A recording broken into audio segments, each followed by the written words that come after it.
Vaishnavi firm, our sole contention is advancing India's informational economy. Since the 1980s, India has integrated itself into the global economy, paving the way for rapid improvements in living standards and growth. An indispensable part of this transformation has been the rise of India's information technology sector. Karwala of Comply 16 finds that the Indian IT sector has grown at a rate of over 30% every year since 1993. Its revenues have rocketed from 150 million to 150 billion. However, there is much work to be done. As the Hans editorial board writes in 2018, while India has built pockets of knowledge-based growth, it has yet to translate this into its overarching economic model. India's advantage of cheap outsourced labor is likely to disappear in the near future due to forces like automation, making such a transition vital to India's future.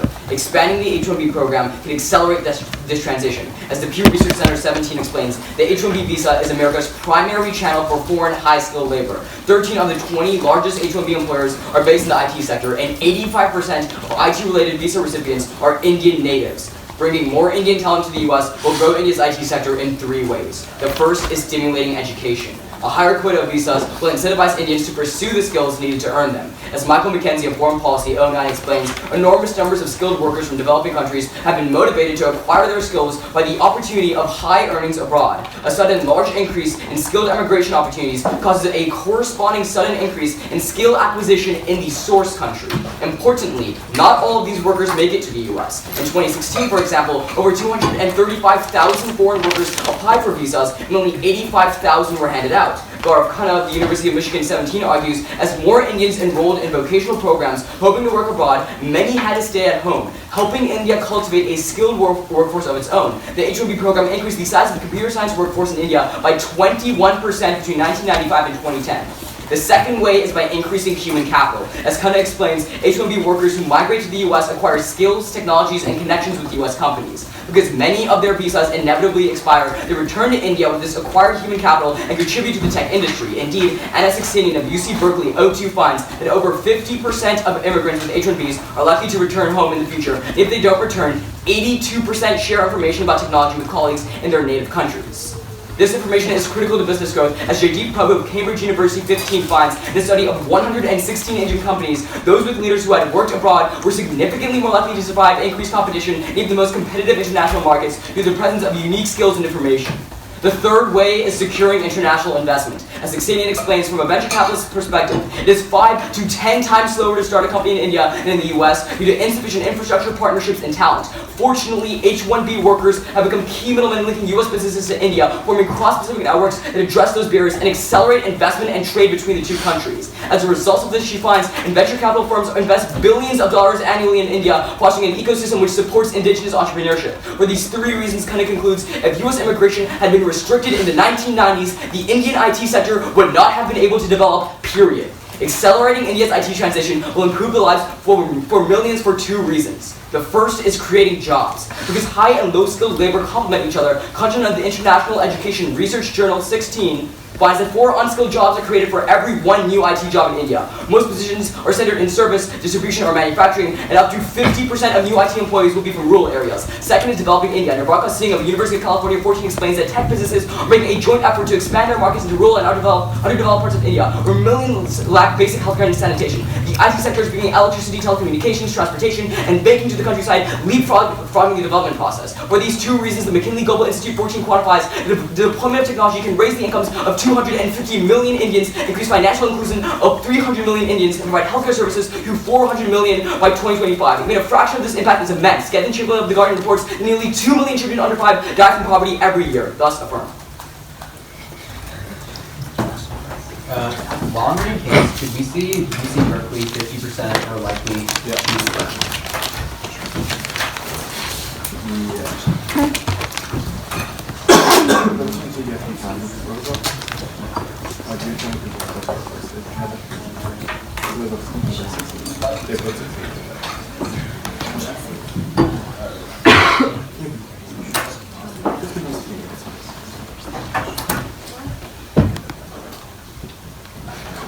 Here we go. Alright, this is Joe. Yep.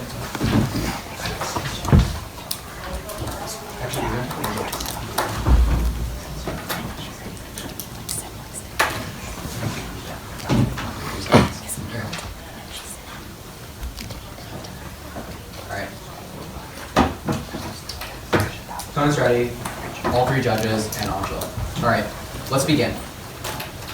Angela 9 Gates and contention 1 is a doctor dream.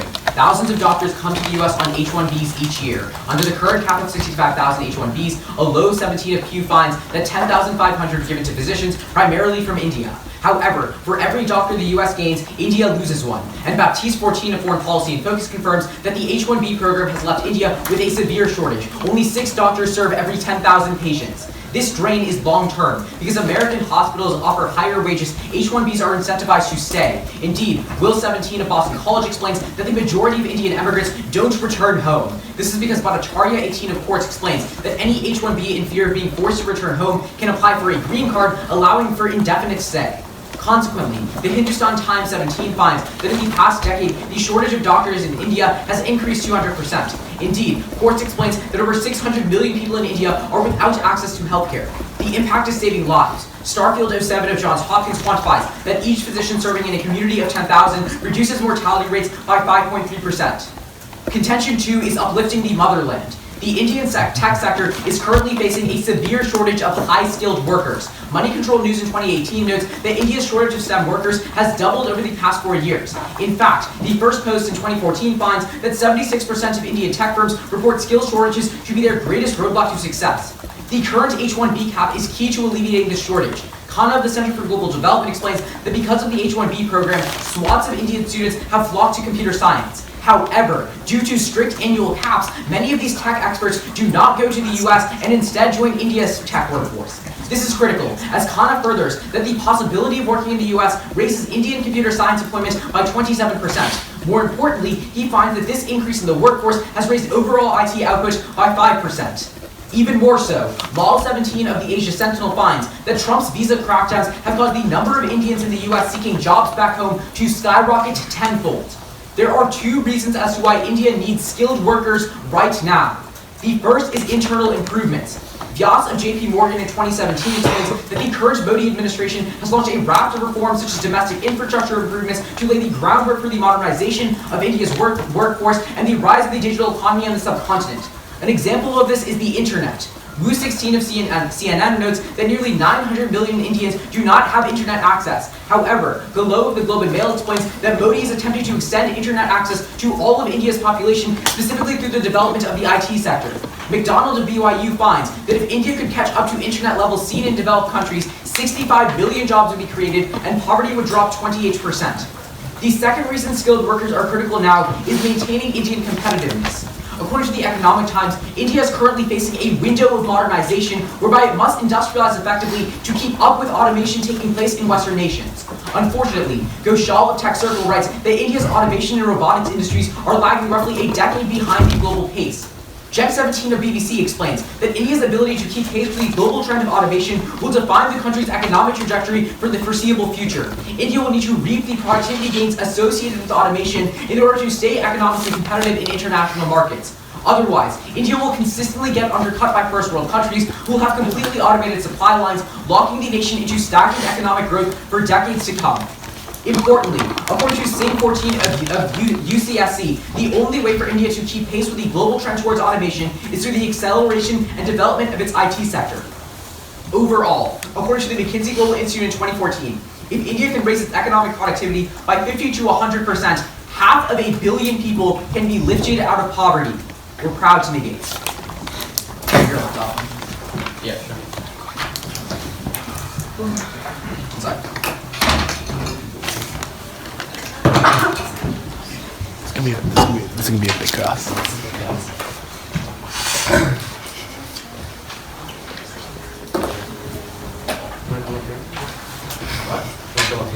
Sure. Just want to be nice. All right. What?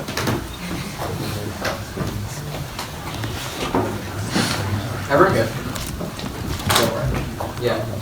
So when you talk about the Khanna card saying that students flee to the U.S. for CS jobs and Indian workforce, They flee to CS degrees. They want to get CS. Yeah. So what does he conclude is the net effect of this migration? He says that the H-1B program as just like an entity is a good thing, and Ansh and I would probably agree with that. But the distinction that we make in case is that the lower cap specifically is what keeps Indian like tech experts in India specifically to develop the workforce. The opposite. kind of says that when you increase the cap and like this net, Where is this he talking about the brain increase in the cap? Okay. Kind of isolates that when you look at H-1B programs, the It says brain generally. drain happening between them actually has a reverse effect. A brain gain is happening through other forces A lot like of increasing incentives, and there's a Like, $17.6 billion what surplus. incentives? Sure, so let me give you an analogy, right? Sure. If, let's say Columbia admissions rate last year were like 6%, right? And I really want to go there, let's say, and let's say Europe becomes like around 15% next year. I'm going to be more motivated to expand my skill set because I think getting into Columbia is a more reachable goal for me. So even though you have evidence, one second. Yo, one second.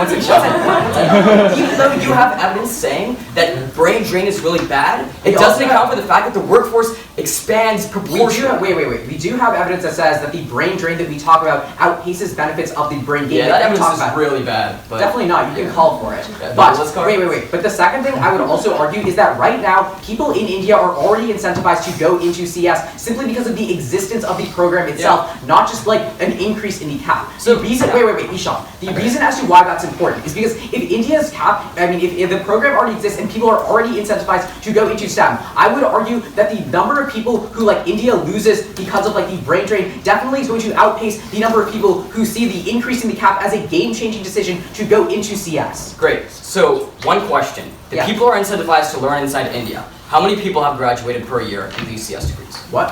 1.5 million. How much gap in jobs are in India for those 1.5 million? The 1.5 million? Yes, like the CS degree job gap in India, what is that number? The job gap? Like, I'm not sure. 500,000. So why are there 1.5 million people who have CS degrees but 500,000 job gaps? Why isn't that being met? No, I'm telling you that right now, India's IT sector is still developing and still needs more skilled workers. I'm saying that skilled workers are the key to developing that sector specifically. Incentivizing. Wait. Ishan, the reason these sectors grows is by having skilled workers because the information sharing that you talk about is probably going to happen regardless because like the world is already pretty globalized. India and the United States have really deep trade ties. I would argue. Now you're mixing my warrants though. Like my argument is that a skills gap exists, and the more you funnel the incentivized people who, the more you funnel incentivized the more you funnel people to like learn inside India, the more you're creating a disconnect between the skills necessary and the jobs in India. The more you accelerate that, here's the problem. Worse the gap becomes. The number of people who are trying to get CS degrees in India is already like really just like ridiculously high. I'm saying that because of that, and they're going to the wrong place. You need H-1Bs to send them to the US. Where are they? They're studying in India where they're getting bad degrees. And it doesn't help. And that's why 1.5 million have degrees, but there's a huge job Indian tech education is definitely not what it was in the 90s. Yeah, and it's so bad.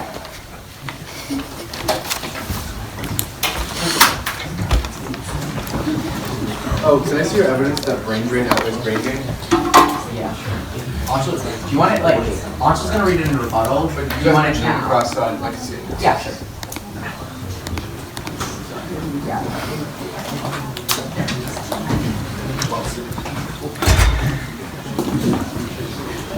I'll start with it. Can you just pull it to sorry.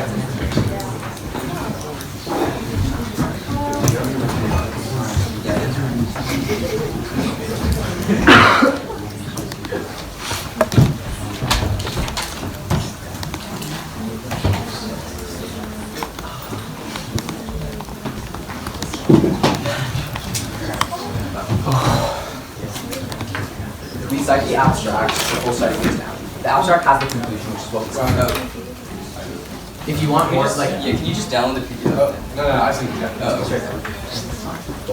Okay. So I was like 5 seconds. yeah, sure.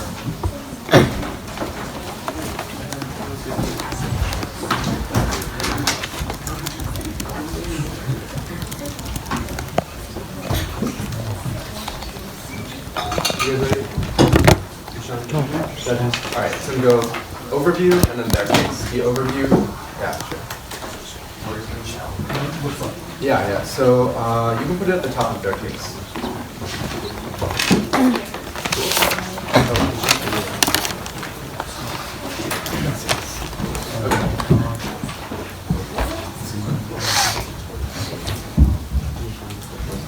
Okay, cool.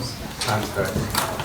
Begin with the overview Monday of the Financial Times finds in February of 2018 is that right now, because Trump has passed a series of restrictions on the H-1B program and has taken an international stance against it, a number of countries are following suit with the anti-skilled worker quota. In fact, countries like the UK, Singapore, and Australia have all passed similar measures to restrict overall skilled immigration into their countries. As a consequence of this, they find that the Indian IT sector is in trouble, investor confidence has fallen, and major companies are considering downsizing. In fact, Indeed magazine finds in 2018 that for the first time in history, the Indian IT sector has actually shrunk. This is very critical, because in this round, both of us are going to impact the Indian IT sector, but uniqueness controls the direction of the link. Insofar as right now the Indian IT sector is going down, the only risk of solvency, since they're advocating for the status quo, is to vote AF and accelerate the transition, plus the fact that decreasing immigration is leading to decrease IT probably proves our argument is true. Then go to contention 1 about Dr. Drain.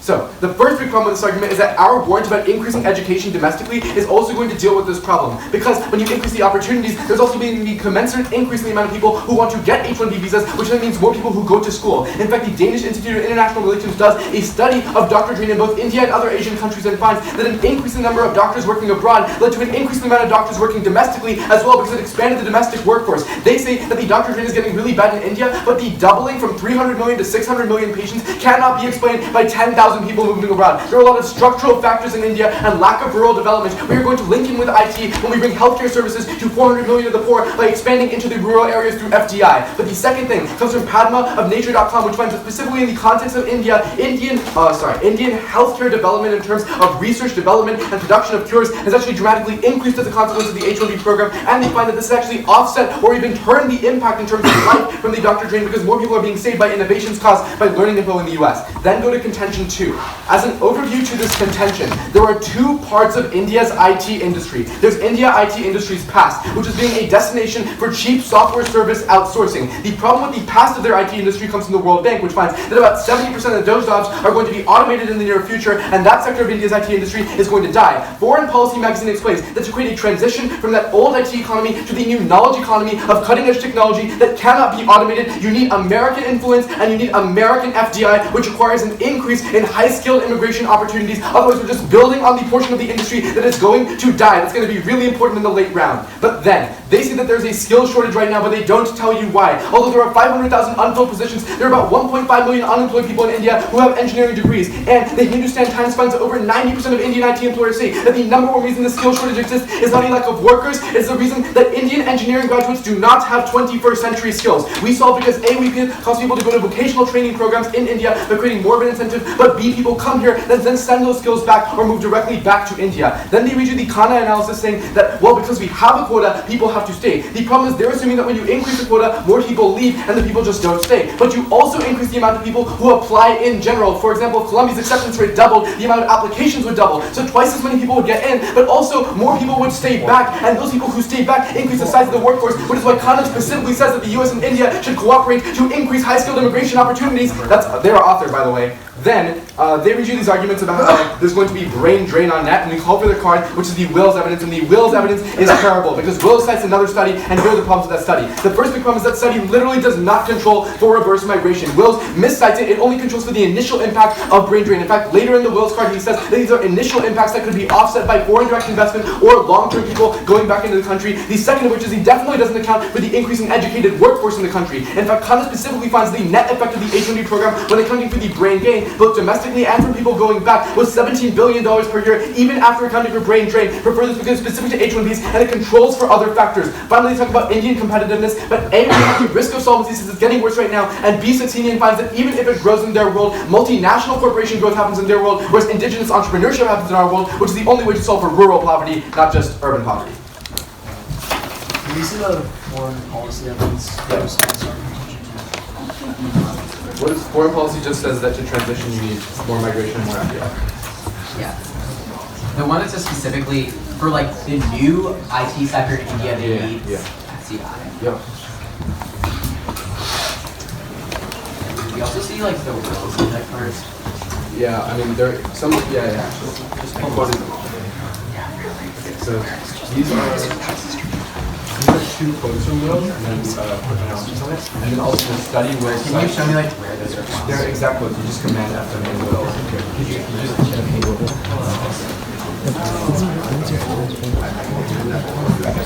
This is gonna have to be a huge rebuttal. This it's actually gonna have to be a huge Yo, vote. Andrew Jackson could give you the beast. No, yeah. For president? Yeah. I don't know if I vibe with Andrew Jackson. No, dude, just vibe it. I don't know if I vibe with Andrew Jackson. Bro, I vibe with Andrew Jackson, you vibe with Andrew Jackson. It's cold.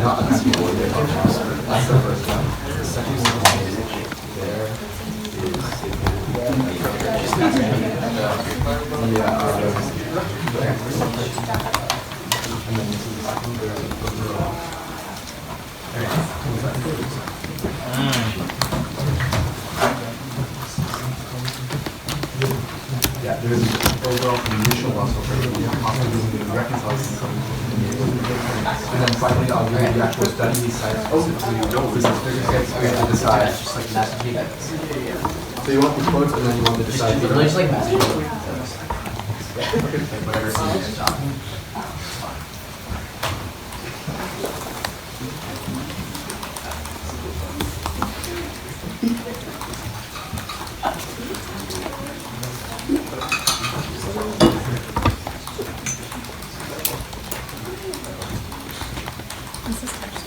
I'm spinning it off.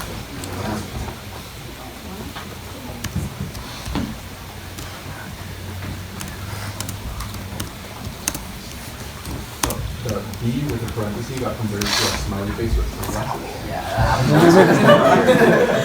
that happened to us earlier. Yeah. Oh, I get it. Okay, and That's then, fast. aside from yours and that, what else do you want? Yeah.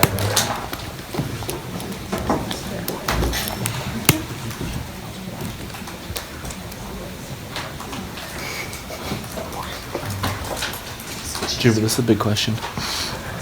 Josh, you should answer it as well. I was. Yes. Dude, Sarah Palin. Yo, free Palin, dude. Free Palin. I'm not here. Yeah. Are you saying your foreign policy, right? Hell.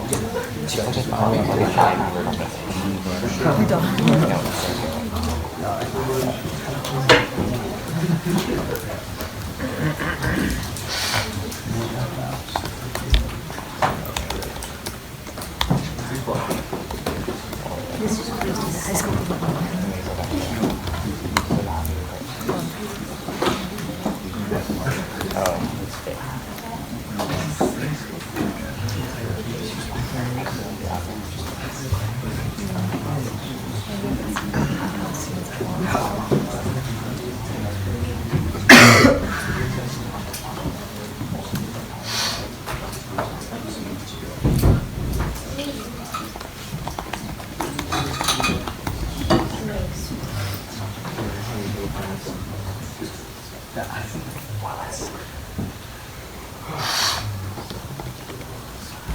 You're so bad at spelling. Can you play one? Yo, I think Drew knows how to spell.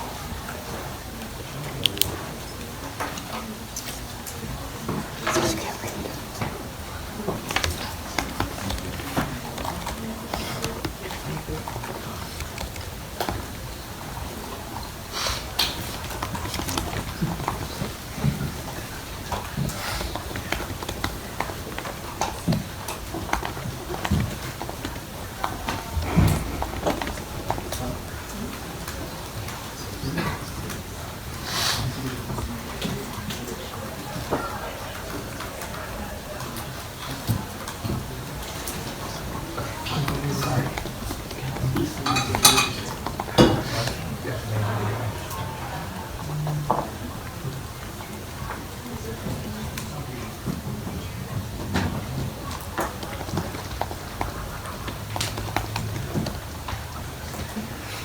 Yep, this is the paragraph where you earlier specifically said that it doesn't have to be yeah, most likely with a way to travel and we'll transition from power.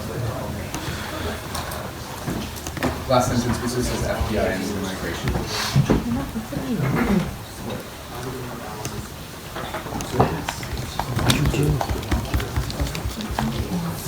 You did it.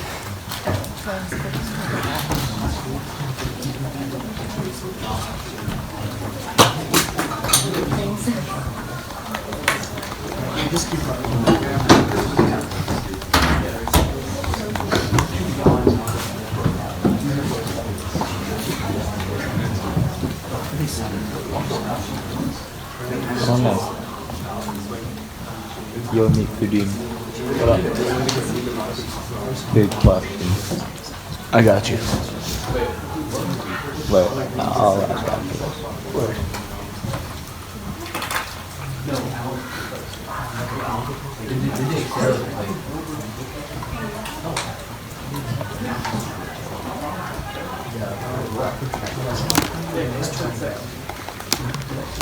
Is everyone ready? I'm going to be starting on his overview on our case, his responses to our case, and our case.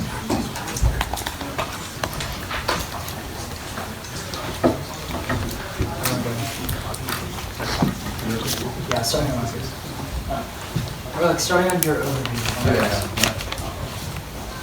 Yeah, wherever you put it.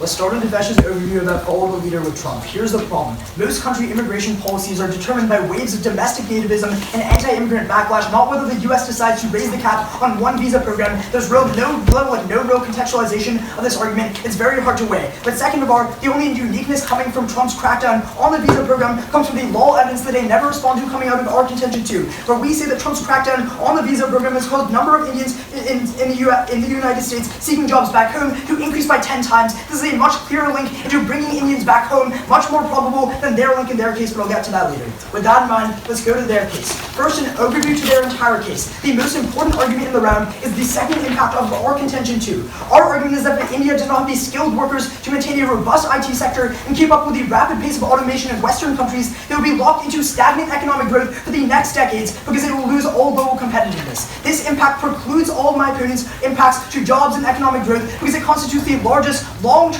structural change to India's economy. If we win our second impact, we win the round. At the end of the day, the Willis of Boston College evidence and the Gopal Krishna 14 evidence both do the weighing for you. They both empirically find that losses due to brain drain have always outpaced the economic gains due to remittances, information sharing, educational attainment. That means that even if my opponents win their entire case, we're winning the round off of our brain drain impacts. With that in mind, let's go to their first argument here. Basically, they talk about education. So, first of all, recognize that people in India get education because the H-1B program exists in the first place, not because of marginal increases in the quota. The Indian who's typically going to use an H-1B is already socialized from a very young age to go into STEM as the best way to get to the United States, which always has higher economic prospects than India. A marginal increase in the cap doesn't change this culture. But second, you could turn it, because Shankar 17 explains that this focus on outsourcing in Indian labor has reduced the quality of workers, which is why he finds that only half are actually employable. Moreover, he finds that they have shifted away from forms of engineering like civil and chemical that are way more important in terms of modernization and catching up to automation. That's a very clear turn.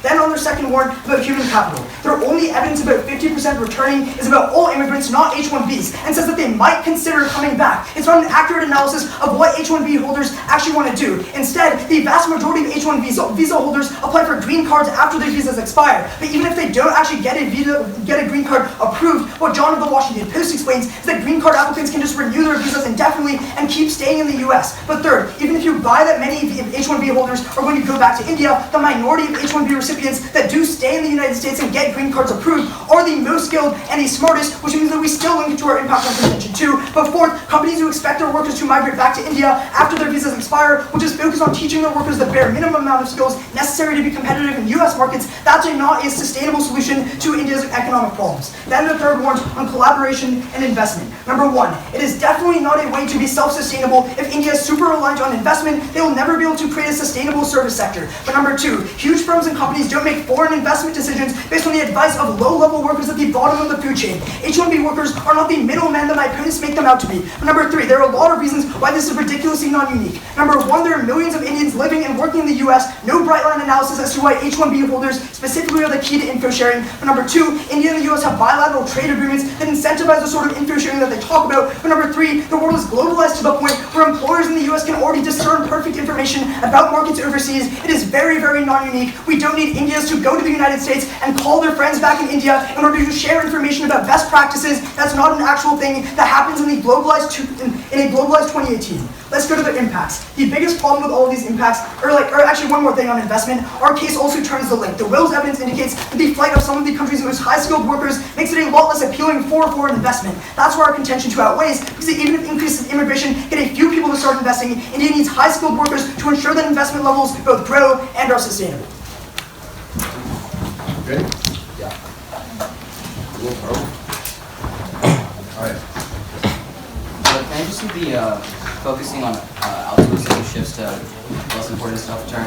Also, I think you just like dropped in a second site for also web ranger and how it was bringing, so it's a different card. Can we see that too?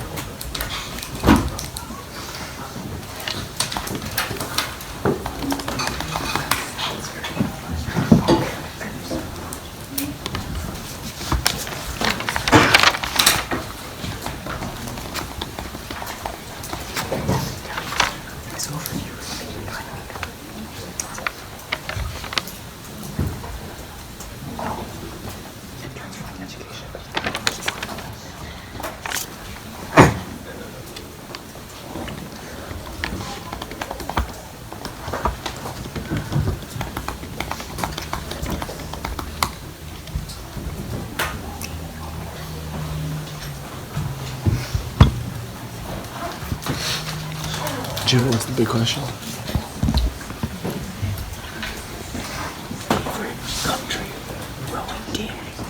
Say it again. Also, can I have a piece of gum?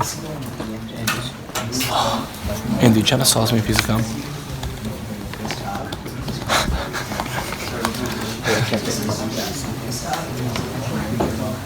Oh shit, that's big. Yeah, that's a good question. That's big. Really good question. Are we doing college? Wait, are we doing college? College and national. Thanks, Andy. Oh, well, I know college.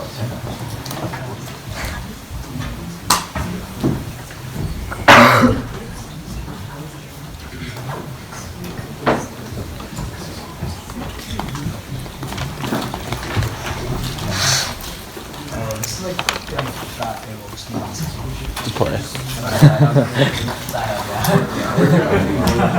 Sigh of it.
Let me take a look. I think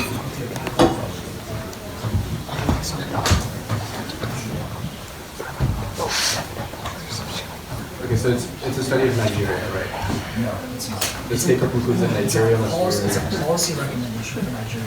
The sentence right before that says it's looking at countries across Europe. Okay,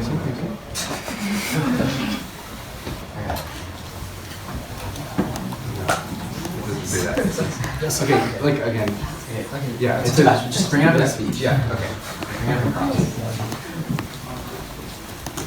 Yeah, this has been a trend in the last few years in Europe, and then this study says Nigeria should stop. Let's just get the crossfire going. Okay, that's fine. So, you say that the only consequence we've observed of Trump and everything is that there are 10 times more people looking for jobs in India and IT now, right? Yeah, I mean, my main response is that, like, all these other countries' immigration That's fine. policies, We're their not gonna- main we're not focus gonna- is not going to be Trump's Okay, H-1B. we're not going to go for that. What we're going to say is that here's what we can say: immigration is going down, and bad things are happening. America increasing it is one way to fill that gap, even if we don't solve the other countries. My question is just this: the consequence that you've observed is that there are more people in India now looking for IT jobs, right? Yeah. Are those people getting jobs? Yeah, I think so. Are the people in India employable? The people who are getting degrees from IT, universities in India, engineering universities, are they considered employable They are by modern considered, 21st century? a sector of them are employable. a sector of them that are incentivized by the H-1B program, by increases in the H-1B program, to go into outsourcing are not employed. So then my question is this: why is the IT sector laying off people? Why have the companies that are laying off people said we need to increase H-1Bs? And why has it shrunk the entire sector? Okay. The first post evidence that we read in our contention 2 says pretty explicitly that 76% of tech firms within India are saying that skills shortages are their biggest barrier to success. Agreed. So I think that taking a large subset of their skilled population is not a great way to combat that skills shortage. No. We are not taking a subset. We are creating a subset that stays, which is larger, and then we are taking a separate group and sending information back and people back. So we're increasing both. So first of all, I don't think information being sent back is really relevant to the argument that we're making. Because we are saying that they need actual tangible skilled workers who remain in India. It has nothing to do with the fact that they don't have enough information. Let's talk about that. I want to talk about this idea really quickly, if you're just going to make an assertion that info is important, for example, a country like Wipro, right? They bring Indians over here. Wipro, it's a major IT company in India. They bring Indians over here, they work on American projects, and then they have a 10-90 on-site-off-site ratio, where that one Indian then, in the hours of the night, when we have a different time zone, communicates to the other Indians what projects we're working on, what CS languages to learn, and then basically manages that project. You just described exactly what an outsourcing company is, but that's not great. But that is not has nothing to do with the impact that we are going for on contention 2. It has something to do with the impact we are going for in our contention 1. Okay, sure. So maybe outsourcing is good a little bit in terms of development. We say it's never going to give them the skills necessary, A, and B, they're never going to go into things like engineering that are necessary for modernization. You have a question? Yeah. So let's talk about info sharing.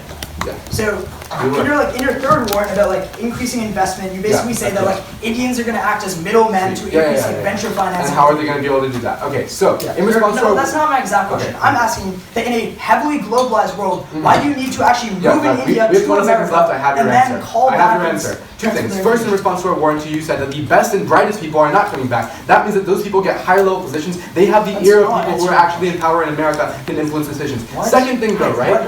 Right now, most FDI going into India. I'm confused. Is an engineer telling companies how to make investment decisions? No. The few people that get to the highest level in American companies, right? People who become executives, lots of them have come on H-1B visas. Those people have the ear of the investors. So and we say that while they will invest in multinationals now, they need to invest in new areas and startups, which they need in Indian influence.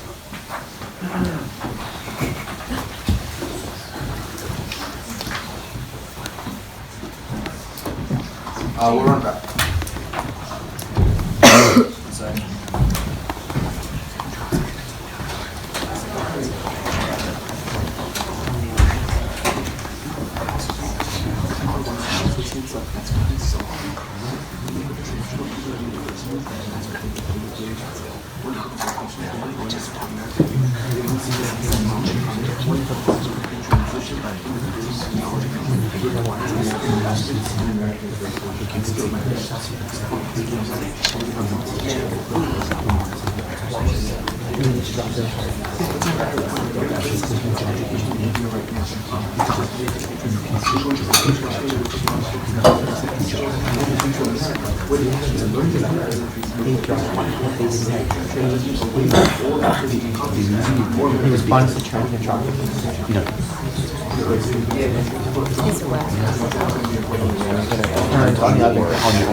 Did you guys find out? It's more beneficial for you to be like, if you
We can go for 1 and 3.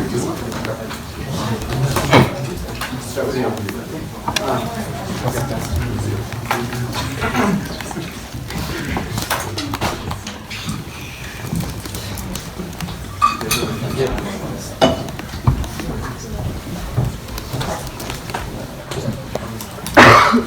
Alright, overview, their case, our case.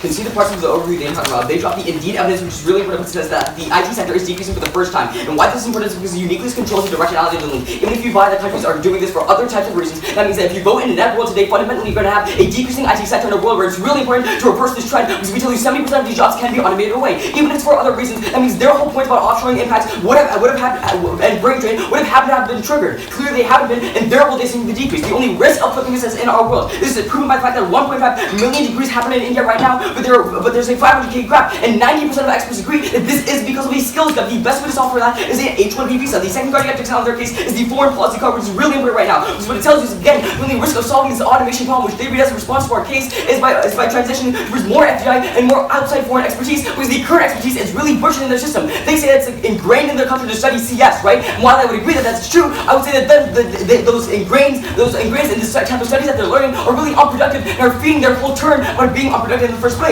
More specifically on our case. They dropped the Willis card and another card. There are a lot of problems here. The first is the other card, they don't list any control factors, it's about Nigeria, you can't evaluate it. The second is the Willis card, there's a lot of problems. First, he says that he doesn't account for remittances, he says that can solve that for long term. The second is, it doesn't control for an expanding workforce, and it says it doesn't even count for that inside its materials. Now, what's really important is the Kana card. It's specific to India, and it's way more comprehensive. It concludes, and they said this in case there's a $17.6 billion surplus, but more specifically on a couple of points. On our third point about PCs, what's really important to note here is that he can see that the best of the best are staying behind. This is important because that means that people trust them to fund rural areas. Yes, I agree, investment is there right now, but investment is only in urban areas. By putting it in rural areas, you can solve for things like sanitation. You just, reliance is bad. But reliance isn't bad because you need infrastructure and sanitation in order to grow off of anything off of that. The reason why this is important is to have 1 billion people can be saved with the McKinsey evidence that they read in case. But then on education, a couple of things. The first thing is about the foreign policy that I read before applies right here. Because the only risk of shifting forward productive centers and making these 1.5 million job gap actually apply properly is by putting pro today's debate, because expanding the workforce and incentives is the only true way to create more Indian productivity.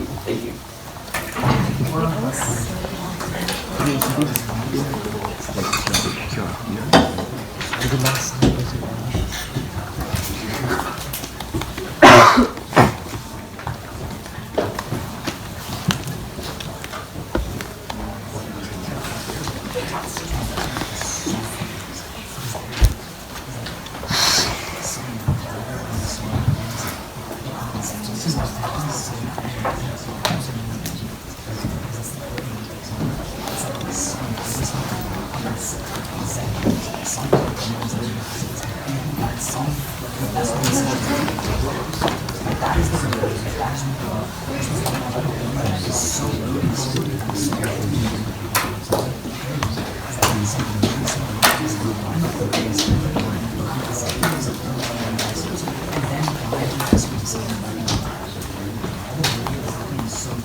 Okay. The order is going to be their case, our case, like Link Wang at the end. Okay. Is everyone ready? The link into investment that Ishan goes for in summary is super tenuous. The link that they go for is basically saying that some really smart Indians are going to climb up the ranks and guide investment back to India. Number one, I would argue that the probability of that is really low, but number two, the scope of it is also really low as well, given that it's just an increase in the program. That is why the turn from wills that goes cold drop, do not let Devesh respond to this in the final focus, is incredibly important. He tells you that the flight of high-skilled workers takes away the incentive to invest into India, it takes away the incentive to do FDI. Here's why that's really important, because they themselves tell you that FDI is really important for the growth of the IT sector in India. Devesh tells you that himself in his rebuttal. I would argue that we're the side that is linking into that a lot better into the ground. Don't let them respond in the first final focus. But the way you can also vote for us is going to be off of our second contention, specifically on the link about brain training. We tell you that the strict caps make sure that like people actually stay back in India. This caused CS employment to rise by 27% and output to go up by 5%. But the second and more important thing is the law evidence also not responded to. This is the second link we have. It tells you that Trump's crackdowns have caused the number of Indians in the US seeking jobs back home to increase 10 times. We would argue that these workers are employable because number one, they're coming from the United States, so they're a lot more skilled. There are two ways that you weigh our link over theirs. Number one is on time frame. The Economic Times evidence tells you that India is facing its window of modernization right now. We're telling you that it can't wait 6 years for those workers. It needs those right now. The second is on the strength of link and the probability. Their link is just hoping that H-1B workers leave and go to the United States and direct investment back. But we say that our link is a lot stronger because it's making sure, number one, either immigrants stay, or number two, they come back from the United States. Overall, the impact that we get here comes from McKinsey. He tells you that they tell you that if productivity is raised by 50%, 500 million people can be lifted out of poverty in India. That's the impact that both sides go for. I would argue in our world, it's a lot more probable that that's going to happen. And number two, it's a lot more important that that happens right now. We can't wait for them to have their investment increases, which are super far off in the long term. India needs growth right now.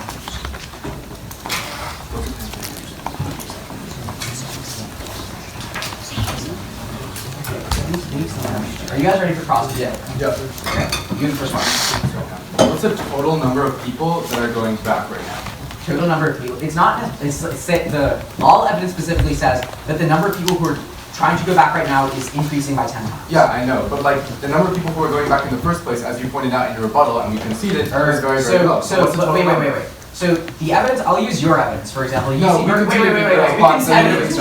wait. Yeah. Your UC Berkeley evidence says that 50% of them are going back. Would consider going back, but for temporary purposes, like setting up shop here. And you're saying they're going back to work long term. So how many of those people are going back to work long term? So of the 50%, Of the 50% that are going back, it's 10 times of that number. I don't know what the total So number is. 500% of people are going back? No. The number of whatever that number is of 50%, I would argue is probably in like the tens or hundreds of thousands. Wait, you got a bunch of deals on how people are staying here indefinitely, and the numbers like really, really slow and really It's not really low. We don't even run the argument that people move back. We say that people go back to like set up shop with businesses. They apply for permanent residence. Yeah, like you drop all of my defense on the argument that people like on H-1Bs go there and then come back. Our argument is just that when you that FSC is restricting H-1Bs, people are uncertain about. The thing that we're getting at, right, is that yeah, there are going to be some people from America that go back and work there long term, but also because the overall domestic workforce in India is going to contract. That's why the IT industry is shrinking. Why? Because the availability of H-1B opportunities is what creates a domestic workforce. Even if that is true, if the IT industry is shrinking because there isn't a domestic workforce, a really bad solution to that problem is taking out a big chunk of that domestic workforce and sending them to the United States. The reason it is shrinking is because of these restrictions. What we explained to you is that when you increase the quota, right, we are not taking out a chunk. We are first making the pie bigger and then taking a bigger piece. Both people get a larger share. So, making the pie bigger suggests that you're trying to extend your education link, which was not in summary. It was in summary. He went to the last thing I extended. Then he went to education. You extended investment. Let's talk about education specifically then. Yeah. So like right now, a lot of people in India are like already incentivized to go into like CS, IT. Yeah, and he responded to that with foreign policy, which points out that what they were going to in the past was like the degrees that are not preparing people for the 21st century, and what we do now is by giving opportunities. How does increasing the cap direct that many people towards like the better degrees? I mean, you read the card from Kyle Case, 21% increase in the workforce by the opportunities. You don't tell me, wait, and their 21st century You're not saying that goes to like this new IT sector that India needs.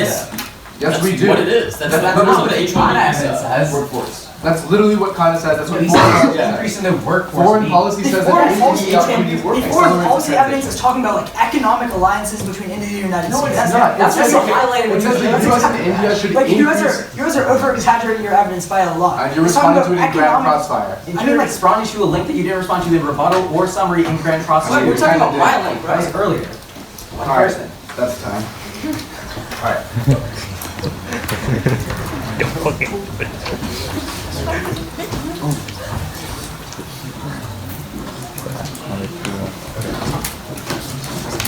Are you guys ready? Ishan? Yeah. All three judges? Okay. It's going to go overview, our case, and then their case.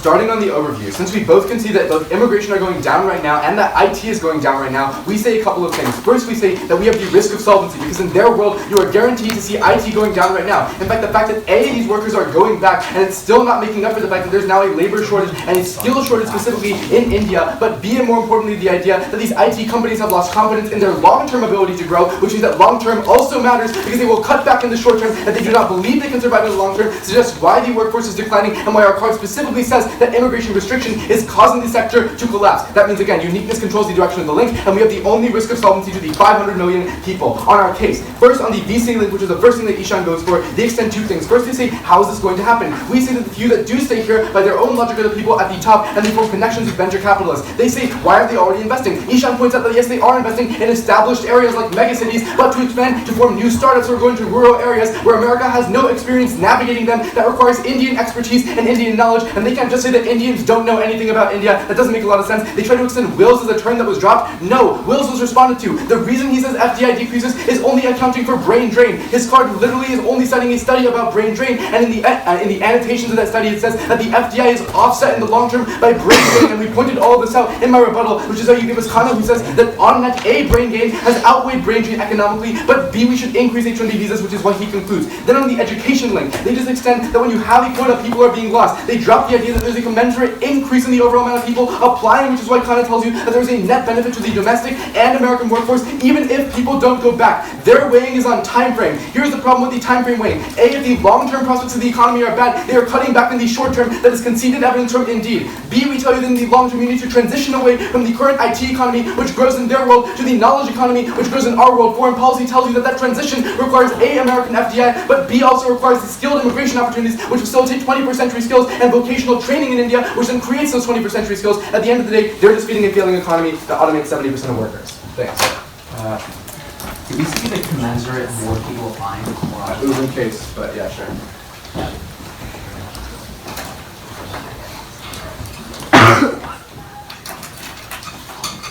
You guys question about that? I just want to make that. Sure.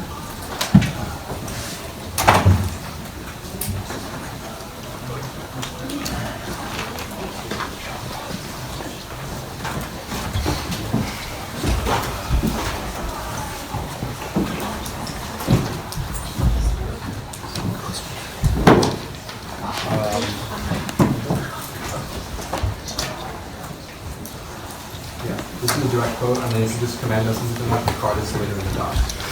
But if you just want to see it, then that's a direct quote we read. I'll commensurate quotes.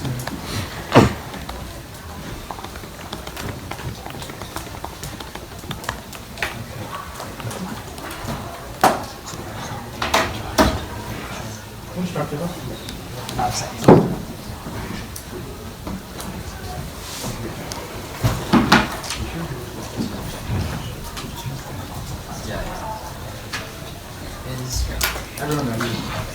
Their case, our case, let's do this.